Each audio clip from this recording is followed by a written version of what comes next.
Szczęść Boże, dobry wieczór, dzień dobry, jakakolwiek pora dnia jest właśnie w tej chwili, to dobrej pory dnia Wam życzę. Witajcie w Zdolnych, już 6. odcinku drugiego sezonu. I to jest taka ciekawa klamra, bo w tym 6. i ostatnim odcinku drugiego sezonu goszczę kogoś, kto był ze mną, był z Wami w pierwszym odcinku pierwszego sezonu Zdolnych. Ojciec Mirosław Pilśniak, który w naszym ośrodku jest pracownikiem, takim dobrym duchem, a tak naprawdę człowiekiem legendą, bo ośrodek, zanim jeszcze był znany jako ośrodek, to tak naprawdę gdzieś właśnie w czasach studenckich ojca Mirka i jego współbraci ta idea liturgii dominikańskiej się wykuwała i przez te wiele, wiele lat, Mirku, ty byłeś tym kimś, kto właśnie tej idei towarzyszył w różnych jej fazach. Także cieszymy się, że jesteś z nami i w ośrodku, no i tu w naszym studio. Witaj. No ja tak niby jestem tym, który wie, jak to miało być, nie? Taka była idea. No właśnie i tak szukamy. No. Szukamy, jak ta liturgia ma nadal się rozwijać, żyć, a tak naprawdę może nie tyle jak liturgia ma się rozwijać, ile, i to już takie podprowadzenie do tematu dzisiejszej rozmowy, jak my, czyli uczestnicy liturgii, mamy być formowani, żeby w niej dobrze brać udział. Tak myśląc o tym odcinku, powiedziałeś, że trochę chcesz ponarzekać, trochę pozrzędzić. Na co byś ponarzekał? Może tak, w pierwszym naszym spotkaniu mówiliśmy o tym, jak to się zaczynało, jak to tworzyliśmy jakby pierwsze kroki w ogóle tego, co się nazywa takim jakby dominikańską liturgią, czy taką dominikańską wrażliwością na to. I to, co wtedy wydawało mi się ważne, może wtedy wręcz wydawało mi się najważniejsze, to, że liturgia ma tworzyć wspólnotę. Liturgia, czyli pewne wspólne dzieło, które robimy, ono oczywiście oddaje chwałę Panu Bogu, ale też jakby my, uczestnicy liturgii, tworzący ją, stajemy się też sobie bliżsi. Zwyczajnie wspólne działanie tworzy naszą wspólnotę. Ale czy tak się dzieje automatycznie, czy właśnie tego brakuje, tego nie widzisz w naszych celebracjach? Żeby tak, ja zdaję sobie sprawę z tego, że ja już jestem starszym człowiekiem. Czego nie widać. Starsi patrzą zwykle na to, co teraz, tak troszeczkę z dystansem i mówią, że za naszych czasów to było trochę inaczej. Więc ja chciałbym uniknąć tego tonu, ale tak naprawdę to nie ucieknę od tego, że jakby porównuję to, co dzisiaj mamy, jak to dzisiaj wygląda, z tym jakby takim początkiem, który mi gdzieś został w pamięci, być może w postaci jakiejś emocji, która mi towarzyszy, która dzisiaj też jakby czasami nie odzywa się na nowo. I to, co wydaje mi się jest niesamowitą wartością i siłą liturgii, to, że człowiek, jak przychodzi na modlitwę, on w gruncie rzeczy jest kimś indywidualnym. I on w czasie tej liturgii i po tej liturgii ma być kimś trochę innym. Ma mieć świadomość tego, że był tutaj razem z kimś innym. Jakby jesteśmy sobie bliżsi teraz po jakby celebracji tej liturgii, niż byliśmy wcześniej. Moje problemy stały się jakoś jakby problemem całej wspólnoty. Moje poszukiwania były poszukiwaniem całej wspólnoty.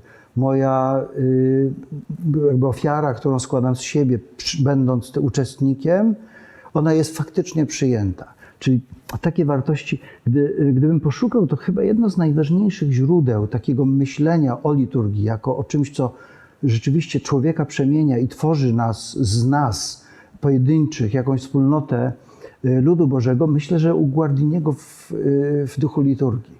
To jest takie starusieńkie jego opracowanie gdzieś tam ledwo co sprzed soboru z początku lat 50., w którym on jakby doświadczając zupełnie innego przeżywania liturgii, innego dyscypliny liturgii, on wtedy jakby przeczuwał, w którą stronę to musi iść i próbował pokazać takie jakby filary tego, czym jest liturgia Kościoła. Myślę, że to jest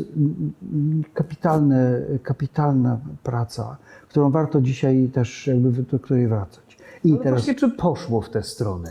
I teraz to, co żeśmy jakby na początku próbowali zrobić, to tak tworzyć pieśni w liturgii, tak jakby myśleć o całej organizacji tej celebracji, żeby uczestnik miał możliwość włączenia się w to, co się wydarza. I tutaj taką kapitalną wskazówką, myślę, że ktokolwiek był na przykład w Teze, miał tam takie doświadczenie, że rzeczywiście jest w chórze modlącym się. Tam, prawda? To jest niesamowicie silne doświadczenie, że tego wspólnego śpiewania, tego, że uczestniczymy. Myślę, że tego typu możliwości daje ta forma na przykład kompozycji, pieśni liturgicznych, którą mamy z Toulouse. Na tej podstawie przecież tworzyliśmy pierwsze kompozycje, te oryginalne nasze tutaj polskie, trochę zmieniając ich klimat taki jakby artystyczny, nawiązując trochę i do renesansu, do jakichś takich pieśni tak zwanych tradycyjnych, melodią, klimatem takim jakby muzycznym, ale w gruncie rzeczy trzymaliśmy się takiego schematu, który mi się wydaje niesamowicie wartościowy, czyli wspólnota liturgiczna, ona ma jakby pewne kręgi intensywności tej przynależności. Czyli jest celebrans i ta asysta liturgiczna, oni tutaj grają swoją rolę i taką niezastąpioną rolą jest rola scholi, a nie chóru liturgicznego. I tutaj bym bardzo się tego czepił. Wyjaśnij proszę. No bo słowa są różne. Chór, który, wiesz co, myślę, że każdy ma tego typu doświadczenie, jakby liturgia, w której niby się modlimy wszyscy i teraz ten, który daje jakieś wskazówki, uwaga, teraz śpiewa chór, albo uwaga, teraz śpiewa orkiestra. Tak na procesjach na przykład, nie śpiewamy, stop, teraz orkiestra, tam tu trąbię. Nie? No więc chór to jest coś autonomicznego, które wykonuje jakąś piękną pieśń, nawet ona może mieć swoją wartość artystyczną, muzyczną, treściową, może być estetycznie coś bardzo na wysokim poziomie. Pamiętam chociażby mszę z udziałem chóru Stuli Grosza, przecież to było niesamowite w Poznaniu, jak śpiewał chór, można powiedzieć, doskonały. Ale no właśnie, czym się on różni od scholi? Schola to jest część wspólnoty ludu Bożego. I schola koniecznie, moim zdaniem, ma pewien podział ról. W scholi jest kantor, nie dyrygent. Jest schola, powiedzmy, śpiewaków, tacy, którzy radzą sobie z nutami, potrafią coś zaśpiewać solo, mają ładne głosy. Ci, którzy ciągną. Ci, którzy potrafią na przykład stworzyć wielogłos, który ładnie brzmi. Ale oni są częścią scholi, która jest w gruncie rzeczy już jakby rozpływa się w całej wspólnocie tej celebracji. To nie muszą być super śpiewacy, to mają być ludzie, którzy są chętni. Za chwilkę podam naprawdę dobry przykład takiej scholi. I teraz schola ma, głównym zadaniem scholi jest inicjować i w taki sposób śpiewać, czy uczestniczyć w tej modlitwie śpiewem, żeby uczestnik czuł się zaproszony do tego i żeby mógł się włączyć. Czyli tutaj stajemy na takim jakby trochę takim dylematem. Na jakim poziomie musi być schola, żeby ona jeszcze zapraszała do wspólnego śpiewu, a nie autonomizowała się i wykonywała coś, co lud Boży nabożnie wysłucha. Czyli mówisz, że zbyt dobra schola, profesjonalna, zgrana, może jednocześnie nie być dobrą scholą jako scholą, bo nie będzie zapraszać tego... Podam przykład. No właśnie. Naprawdę dobry przykład. Czekamy. Kiedy odszedłem z Krakowa, to już ponad 20 lat temu, za pierwszym moim tutaj pobytem, przyznaję, że jedną z takich moich bolączek czy takich niepokojów było to, że to, co tutaj się wydarzyło, to już po prostu jest jakby bezpowrotnie dla mnie mije. I jakie było moje takie miłe zdziwienie, kiedy w Warszawie, w klasztorze, w którym byłem, trafiłem na klasztor, w którym na przykład duszpasterstwo akademickie powoli, ale zaczynało troszeczkę jakby czerpać z Krakowa. To, co mamy teraz we wszystkich naszych klasztorach. Ale to było duszpasterstwo akademickie. Było wiadomo, że to jest wspólnota zorganizowana, że tam można zebrać ludzi na próbę, można ich przygotować, coś takiego. Ja wtedy wziąłem pod opiekę mszę, która była taką mszą, no tak zwaną konwentualną, czyli taką centralną mszą, na którą się przychodzi. Każdy, kto nie ma wyznaczonej tego dnia mszy, powinien w niej uczestniczyć de facto. Niedzielna msza.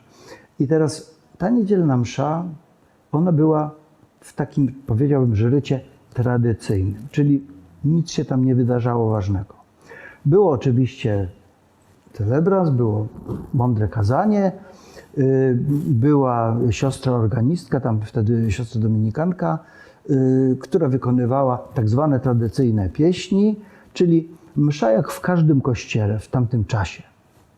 Wtedy postanowiłem, że coś z tego, co tutaj doświadczyłem, spróbuję przenieść i poprosiłem za którymś tam jakby razem, jak już się oswoiłem z ludźmi na tej mszy, zaprosiłem, żeby może ktoś się zgłosił do śpiewania, może spróbujemy jakoś tam jakby zainicjować jakiś taki śpiew właśnie za pomocą scholi. I jakie było moje takie, powiedziałbym, zdziwienie, niepokój. Nie wiem, tu unikam mocnych słów, ale... Ale chyba czuję, co się wydarzyło. No. Tak. Zebrali się ludzie, którzy byli chętni, ale którzy naprawdę nie potrafili śpiewać. Mieli fatalne głosy, beczące, piszczące, skrzeczące i tak dalej. Nie słyszeli muzyki, czyli fałszowali, naprawdę gruntownie fałszowali. Ale mieli wielkie serce. Ale mieli serce do tego. I przyznaję, że tworzenie tej scholi było jakimś wielkim bólem, bo po prostu nic nie wychodziło. No po prostu nie można było zaśpiewać wspólnie niczego. Zaczynaliśmy od Jak chciałeś unisono, to wychodziło w wielogłosie. Tak, coś takiego. No, fałsze i takie rzeczy. A zarazem autentyczna chęć, tak, tworzymy scholę. No więc tak, cudem jakimś do tej scholi tam też dołączyły, bo zaczęliśmy próbować i to marnie wychodzi, bo powiedzmy szczerze, ale robimy. I za którymś tam razem też zgłosiły się jakieś dwie osoby, które już umiały śpiewać, więc tak troszeczkę jakby poprawiły przynajmniej tonację tego śpiewu. I śpiewaliśmy, powiedzmy, fatalnie. Fatalnie to nie wychodziło, to nie brzmiało, ale uczyłem się z ludźmi pieśni, która będzie śpiewana w czasie mszy świętej przed mszą. Czyli ty jako celebrant Tak, wchodziłem i zapraszałem ludzi, że dzisiaj będzie śpiewać taką i taką pieśń, ma taki tekst, śpiewamy i ta schola nasza tam właśnie inicjowała to, ludzie się wciągali. I mimo tego, że przez cały czas, to było kilka lat, kiedy to robiliśmy, ta schola ciągle brzmiała fatalnie, ale przez to, że być może, że to moje zaproszenie, że jednak uczyłem ludzi coś, i po drugie, myślę, że był taki mechanizm, że ci, którzy siedzieli w kościele, czuli, że tej scholi trzeba pomóc. Oni muszą się zlitować. Oni muszą śpiewać z nimi, bo inaczej po prostu to nie do przeżycia. I pomagali. I to była, mimo tego powiedziałbym, że estetycznie niezbyt pięknego śpiewu, to była wspólnota ludzi, którzy autentycznie uczestniczyli w liturgii, wkładając w to swój śpiew. Naprawdę to było widać jakby taki postęp z roku na rok. Coś się działo takiego, że mogę powiedzieć, że ta schola spełnia swoje zadanie. Mimo że estetycznie to do końca nie brzmiało. Czy to jest recepta dla innych parafii, wspólnot? Ja przyznaję, że to jest tego typu doświadczenie, że ono dla mnie jest czymś niesamowicie ważnym. Powiedziałbym, że jest pewną receptą na to, o co chodzi w gruncie rzeczy. Schola zdecydowanie zbyt wyedukowana, doskonale współbrzmiąca. Ona ma niestety naturalny proces autonomizowania, odrywania się od wspólnoty. Tak niestety, i tutaj to będzie moje narzekanie, co spotkałem w wielu wypadkach, nie powiem tam zawsze i wszędzie, bo to nieprawda, ale wielokrotnie tutaj na liturgiach w Krakowie, właśnie po 20 latach, kiedy na przykład liturgia świąteczna w gruncie rzeczy nie jest nie ma tej koncentracji na to, robimy to, żeby całą wspólnotę pociągnąć do wspólnej modlitwy, do śpiewem. Tylko musimy wykonać jak najlepiej piękne pieśni, tak żeby to brzmiało. Brutalnie powiem, tak, przedobrzyliśmy. To dotyczy niestety większości naszych schól, które mamy przy klasztorze, że one są po prostu dobrze śpiewają. Ja myślę, że nasi muzycy, mówię w takim szerokim sensie muzycy, członkowie tych schol, tych grup, oni na pewno mają dużą satysfakcję taką artystyczną z tego śpiewania i to się pewna subkultura wytworzyła, która jest chyba sama w sobie bardzo ciekawa i dobra pod względem też takim rozwojowym dla tych osób, ale myślę, że czuję to, co mówisz i rezonuję z tym, że w jakimś sensie no, ta autonomizacja, czyli takie skupienie może na tym estetycznym, precyzyjnym takim właśnie celu, który nas karmi, nas spełnia, bo pracowaliśmy ciężko na warsztatach, na weekendowym wyjeździe, mieliśmy tutaj profesjonalnych profesorów z akademii, którzy nam ustawiali oddychanie i tak dalej, więc to jest rozwojowe, to jest fajne, tylko pytanie właśnie, czy w liturgii nie zatraciliśmy tego służebnego charakteru, prawda? Podam taki przykład. Zobacz, kiedy chociażby właśnie na tych wielkich liturgiach, na Triduum Paschalnych, kiedy jest schola i orkiestra, to zwykle tak autorzy komponują te utwory, że mamy wprowadzenie orkiestry, ona wprowadza nasz klimat, po czym chór wykonuje pieśń. Logika śpiewu, który mamy przecież z Toulouse, ona jest zupełnie inna. Ja byłem przez jakiś czas w Toulouse i mogłem obserwować to, jak to wygląda na co dzień. I tam konsekwentnie, i powiedziałbym, że aż do bólu trzymają się tego, że pierwszy refren śpiewa zawsze jedna osoba. I koniec. Bez względu na to, czy to ma 3 czy 6 linii w zapisie. Śpiewa to jedna osoba. To jest ktoś, kto jest takim jakby heroldem. On zapowiada pieśń, którą będziemy się wspólnie modlić. I to nawet nie schola w jednogłosie, chociaż to już by uszło. Jakby schola jednogłosowo zaśpiewała, a potem powtórzyła w wielogłosie. Ale w Toulouse trzymają się tego do bólu. Śpiewa to jeden, on podaje tempo, on podaje dynamikę tego, jak to ma być zaśpiewane. On estetycznie to nie wygląda najlepiej, ale jest takim kimś, kto mówi, a teraz zaśpiewajcie ze mną. I dobrze, powtarzamy to razem. W dodatku powtórzyliśmy to razem z brzmieniem scholi. Jak to pięknie brzmi, potrafimy śpiewać. Dobrze jest to robić, róbmy to dalej. Onieśmielającego efektu wow na początku. Tak. Jest takie miękkie wejście, takie bardzo zapraszające, a ten taki efekt pewnego piękna pogłębionego, on się jakby rozwija dopiero, kiedy całe zgromadzenie się włączy i potem dojdą kolejne głosy, tak? Harmonia, ale że to jest coś, co raczej tak stopniowo narasta i właśnie nie wycofuje nas. Nagle człowiek, który siedzi w kościele i który po prostu powtarza refren, mówi, o, my jesteśmy chórem, jak to pięknie brzmi. Ja jestem częścią tego chóru. Oni, prawda? Tak, to my jesteśmy wszyscy. I niestety nie ma w tym momencie, myślę, że tego doświadczenia kantorów, takiego dzisiaj, ale też nie ma takiego myślenia, bo gdzieś to się zagubiło i to jest właśnie to moje takie narzekanie, że za moich czasów jednak to inaczej wyglądało. To nie tak miało być. Podam jeszcze jeden przykład. Miałem niesamowicie ciekawą rozmowę w naszym klasztorze w Katowicach, jak miałem rekolekcję, tam się umówili ze mną kantorzy z Holi. I tam właśnie rozmawialiśmy, dzieliliśmy się doświadczeniami. Oni tak też próbowali się wypytać mnie o różne rzeczy, ponieważ z niektórymi znaliśmy się z naszej szkoły kantorów. I ja podałem taki przykład, że jak wychodziłem z grupą w Warszawie, chodziłem przez ileś tam naście lat z grupą pielgrzymkową dominikańską w diecezjalnej pielgrzymce z Warszawy. Kiedy wychodziliśmy z pielgrzymką, to zasada była taka: śpiewamy tylko to, co się wszyscy nauczymy. I teraz powiedzmy szczerze, to jest kompletnie wbrew wszystkim doświadczeniom wszystkich pielgrzymek, których są tysiące i które chodziły po Polsce. Ponieważ zwykle co się robi? No trudno, pierwszy dzień, nikt nic nie umie, no to zespół gra. I to on, jak tak zespół ładnie gra, to on ludzi zachęci. I niestety najczęściej to jest tak, że ten zespół tak gra już do końca. Ja miałem inną logikę. Mówiłem, śpiewamy tylko to, co się nauczymy jako cała grupa.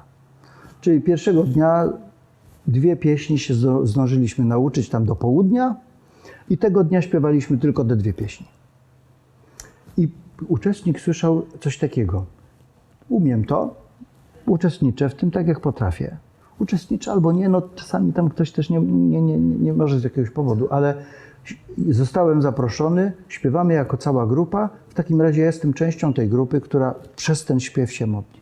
Następnego dnia nauczyliśmy się drugich 2 pieśni, następnego dnia trzecich 2 pieśni i tak z dnia na dzień tam się ten repertuar poszerzał, także już mogliśmy śpiewać do juczni inne pieśni, do nieszporów inne pieśni. Potem jeszcze były apele takie wieczorne, na których robiliśmy sobie trochę więcej czasu i uczyliśmy się czegoś właśnie już nie w drodze, tylko żeby lepiej się usłyszeć. I wtedy 5 dnia ludzie z tym, jak my pięknie śpiewamy. To my jesteśmy? Znowu, no właśnie, że my. To nie nasza grupa muzyczna sobie fajnie radzi, tylko że my. To nasza grupa, tak. Zobaczcie, ludzie jak nas mijają, to oni słyszą coś takiego. Kapitalnie było właśnie któregoś tam dnia, jest Dzień Świętego Dominika i wtedy zwykle nas wyznaczali jako grupę, która miała przewodzić tam liturgii i też śpiewowi całej jakby pielgrzymki. I przychodzimy na miejsce i zwykle ci tacy magicy od dźwięku mówią, no to gdzie wam postawić mikrofony, gdzie będzie schola? A my mówimy, my nie mamy scholi, my całą grupą śpiewamy. No właśnie. My całą grupą. Jak to całą grupą? Tak, potrzebujemy jeden mikrofon dla kantora, który właśnie zainicjuje coś, a resztę śpiewa cała grupa. Cała grupa jest scholą. To było trudne, ale efekt był niesamowity. Ten efekt było widać wtedy, kiedy na przykład któregoś dnia weszliśmy do jakiegoś kościoła i nagle w kościele, bo na wolnym powietrzu to po prostu nie brzmi, powiedzmy szczerze, a wchodzisz do kościoła i nagle okazuje się, że to my jesteśmy. Tak pięknie się modlimy. A kiedy dochodziliśmy na Jasną Górę, to było po prostu niesamowicie poruszające, że tak niesamowicie pięknie stworzyliśmy, przez ten śpiew stworzył jakby naszą grupę. I niestety to jest to, co cały czas jest przed nami, co jest, tak są przecież komponowane te pieśni, ale potrzeba takiego myślenia, kantor, schola, wszyscy, takiego podziału też wykonania pieśni. Zaczynanie pieśni w wielogłosowe, nawet prostego refrenu w wielogłosie, ono już wyłącza uczestnika. Aha, tu śpiewa chór. Co innego, kantor, schola, wszyscy. Potem zwrotki.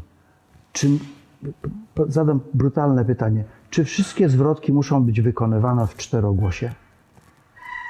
Czasami one są dialogami. Kantor, schola, kantor, schola. Kantor, schola, wszyscy. Kantor, schola, psalm, dwa wersy, refren, wszyscy.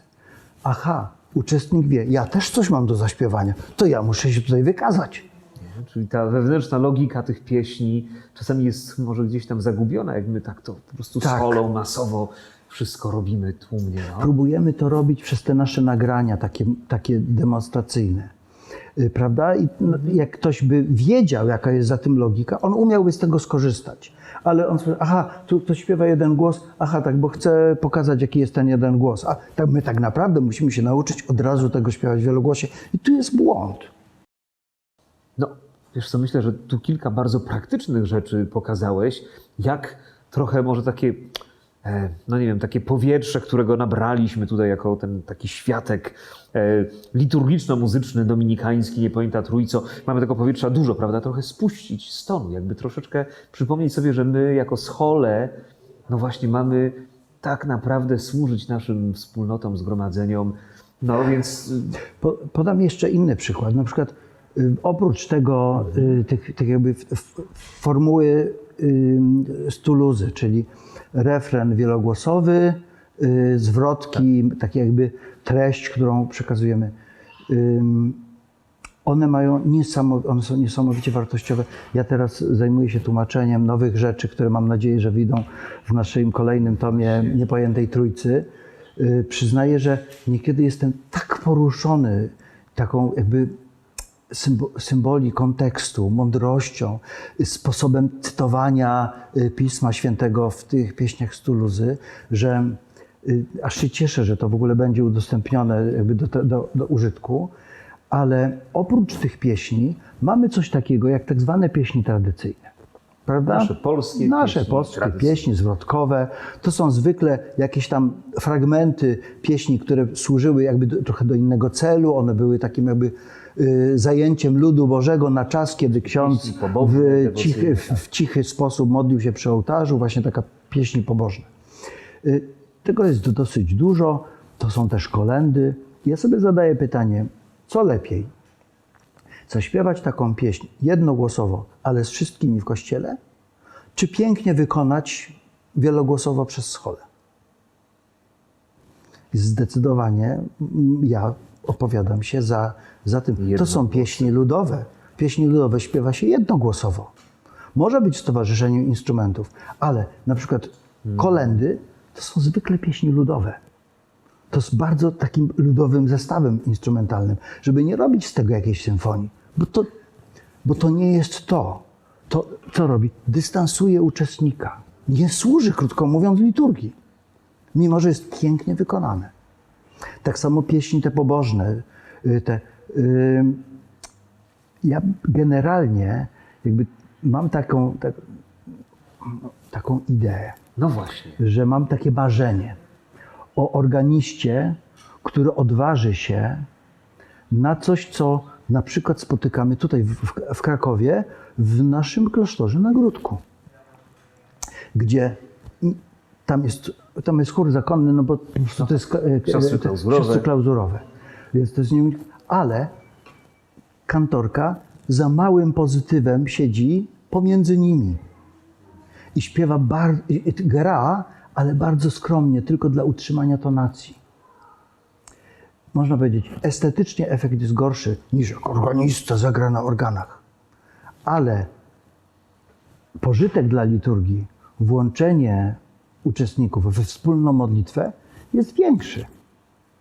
Nasz pan Heniu, który jest mistrzem, on potrafi to robić, powiedzmy szczerze, ale jest wyjątkiem wśród organistów, którzy potrafią jakoś jakby zainicjować śpiew wspólnoty. Zwykle to jest taka troszeczkę przepychanka, że lud Boży tak naprawdę lepiej by się czuł, gdyby ktoś z nimi zaśpiewał, niż im zagrał. I tu podam jeszcze jeden przykład. Którym pewnie będziemy musieli domknąć tę rozmowę z racji na nasz teraz format. Trochę gwóźdź będzie taki. Nawiązując do tych moich doświadczeń z tą scholą, która fatalnie śpiewała w Warszawie. Tak. Ale naprawdę spełniała niezastąpioną, bezcenną rolę. Że rzeczywiście zbudowała jakby wspólnotę modlitwy. Teraz mszy, którą tutaj celebruję w Krakowie, nie dorobiłem się jeszcze scholi. Ledwie zacząłeś, a tu pandemia wybuchła. No właśnie, nie dorobiłem się jeszcze scholi i muszę to robić sam. Ale robię konsekwentnie przygotowanie śpiewu przed mszą świętą. Mówię, dzisiaj będziemy śpiewać dwie takie antyfony, bo w mszale są dwie najważniejsze jakby antyfony czyli tak jakby no, modlitwy, które mogą być wyśpiewane, można je nawet wyrecytować. Te dwie antyfony uczę przed mszą świętą Czyli na wejście i na komunię. w bardzo skromnej postaci, bardzo prostej do powtórzenia refren i po 2 latach takiej, powiedziałbym, że estetycznej orki na ugorze, bo to nie jest piękne. Mogę powiedzieć, to jest wspólnota, która śpiewa. I mogę powiedzieć, nikt o tym oczywiście w klasztorze nie wie, ale to jest msza, na której najlepiej ludzie śpiewają spośród tych wszystkich mszy, które odprawiamy. Mirku, teraz już cały klasztor będzie wiedział, bo mamy to nagrane i na pewno bracia obejrzą, mam nadzieję. Słuchaj, myślę, że to bardzo, bardzo konstruktywne, też jako domknięcie kolejnego sezonu naszych rozmów o liturgii, o różnych wątkach w formacji liturgicznej, w sztuce sakralnej. Ten głos, który trochę nas może otrzeźwić, bo czasami żyjemy w takim przekonaniu no, pewnej misji takiej spełnionej, że wydaliśmy kolejne śpiewniki, są kolejne płyty, cały naród śpiewa w wielogłosie, a może właśnie to nie do końca jest to, o co chodziło, że może zapomnieliśmy o tych ważniejszych ideach, które na pewno przyświecały wam, kiedy przeszczepialiście na polski grunt te, powiedzmy, idee posoborowej odnowy we Francji, kiedy to się rozwijało jakoś też na naszym rodzimym krakowskim dominikańskim gruncie lat temu 20 parę. Kantor musi myśleć o tym, jak włączyć wszystkich do wspólnej modlitwy i to jest główne jego zadanie. No i chyba tym możemy skończyć. Słuchaj, wielkie, wielkie dzięki. To był 6. odcinek 2. sezonu. Mam nadzieję, że nie ostatniego, aczkolwiek teraz pora na przerwę wakacyjną. Proszę Państwa, dzięki za bycie z nami przez te 6 odcinków, czyli 12 tygodni. Cóż, jeśli podobał się Wam ten odcinek, tematy, które poruszamy, pokażcie to. Zapraszamy do polubienia nas, do śledzenia różnych poczynań naszej fundacji. Między innymi już niedługo warsztaty muzyki niezwykłej, na których będziemy również pytać o to, jak prowadzić śpiew, jak ożywiać taką świadomość wspólnej modlitwy na liturgii. Więc już w sierpniu warsztaty muzyki niezwykłej, we wrześniu rekolekcje liturgiczne Mysterium Fascinans. O tym wszystkim dowiecie się, jeśli będziecie nas śledzić w internecie.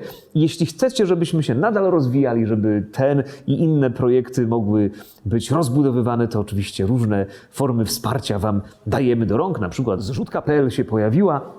Tam też można nas troszeczkę właśnie pchnąć do przodu w tej naszej wizji rozwoju formacji liturgicznej w Polsce. Wielkie dzięki, życzymy Wam udanych wakacji. Dziękujemy też gospodarzowi tego miejsca, Jankowi z Bocho na Stolarskiej 6. To już ostatni raz, przynajmniej w tym sezonie, z tego pięknego wnętrza. Słuchajcie, z Panem Bogiem, pięknych wakacji i do zobaczenia gdzieś wkrótce.